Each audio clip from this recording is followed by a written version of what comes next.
You are watching from the field. This is Carlos Montero. Mexican and Argentine fans are coming in. So far, so good. No problem, no incident. They screamed, the two of them, but they were not kind of friction. Let me update you very quickly with today's game. We started with Tunis and Australia. Australia won 1-0. Tunis is almost ready to make his suitcase, to pack. Saudi Arabia, who had a great game in Argentina today, got a half an hour fantastic, and then Poland, it was the strongest one. They beat 2-0. They are in the same group of Argentina and Mexico. That makes things very complicated for Argentina.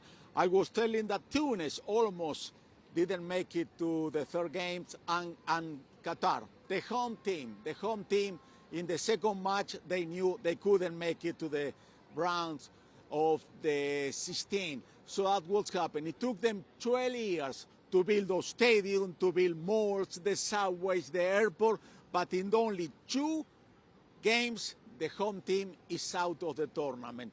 Charlie Montero has a chance to travel around Doha, Qatar, and see what a job they did, those Qatari, to prepare the city to host this World Cup.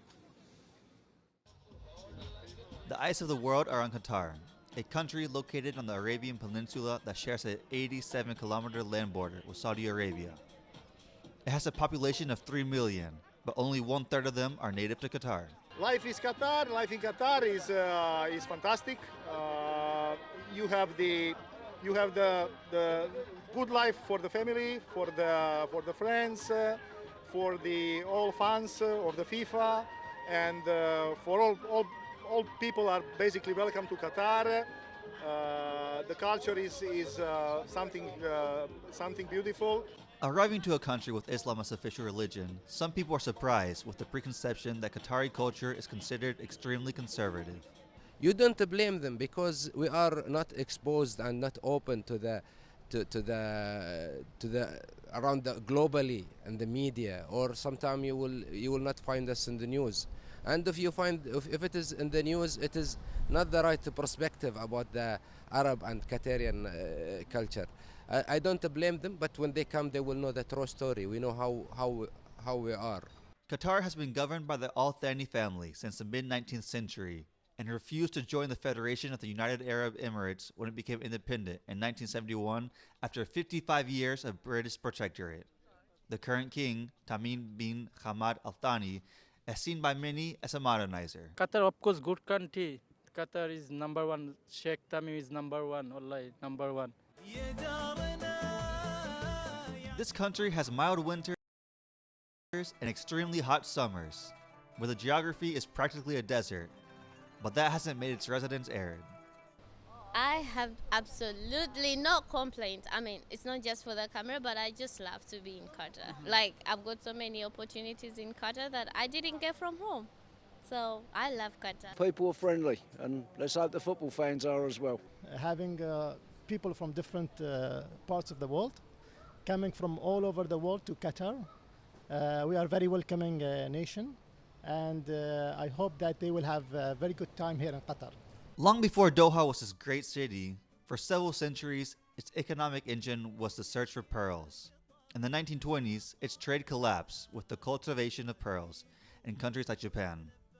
In 1939, oil blessed Qatar, but it was the large reserves of natural gas that allowed it to have one of the highest per capita real gross domestic product revenues in the world today.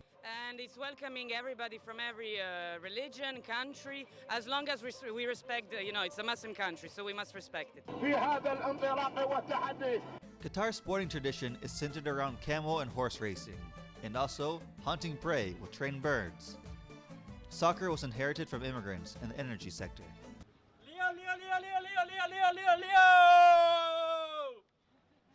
The 22 World Cup accelerated investment in infrastructure and began positioning the country as a family, art, and cultural tourist destination. In this Saturday, we have three megastars of the football world playing. Robert Lewandowski, he was the first one to play. It was a very emotional day for him because his team won 2-0 to Saudi Arabia, and it was the first time he scored in a World Cup, and he played a few. He scored 600 goals in his career, but today was the first one in a World Cup. Mbappe is playing right now. France is playing against Denmark. So far, the score is 0-0, and then Memo Ochoa is going to play from Mexico against Argentina, that wonderful goalkeeper that saved so many times Mexico. Let's see the story about these three super mega stars. Kylian Mbappe, at only 23 years old, is a star of football at the club and team selections level. He has won several times national trophies with Paris Saint-Germain and has won FIFA World Cup and UEFA Nations League with France. The French star has scored 5 goals in World Cups, and his objective this year is to revalidate the title of world champions with the Blues. If he achieves this, he will be the youngest 2-time winner of the maximum tournament of selections. On the other hand is Robert Lewandowski, one of the best strikers of all time, the third top scorer of the UEFA Champions League, and multiple champion of several times with Bayern Munich and Borussia Dortmund. The Polish captain has a statistic that could be catalogued as incredible, because being a player that has scored more than 600 goals in his career, he has not scored any goals in FIFA World Cups with Poland. In this tournament, he has at least 2 more chances against Arabia Saudi and Argentina to break this negative mark. The goalkeeper of the Mexican team, Guillermo Memo Ochoa, is one of the players that got into select group of footballers that had played in 5 World Cups. Ochoa celebrated this record in the game against Poland during the group stage, stopping a penalty to Robert Lewandowski. Mexico will face Argentina and Arabia in the next fixtures, and Ochoa has the possibility to keep advancing in the brackets.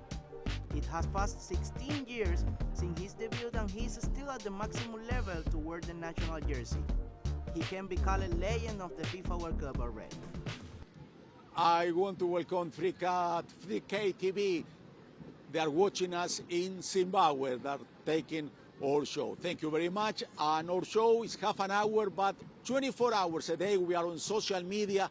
We try to update all the information about this World Cup on Twitter at From the Field. Please be part of community. We are getting bigger and stronger. We'll be right back here from the field.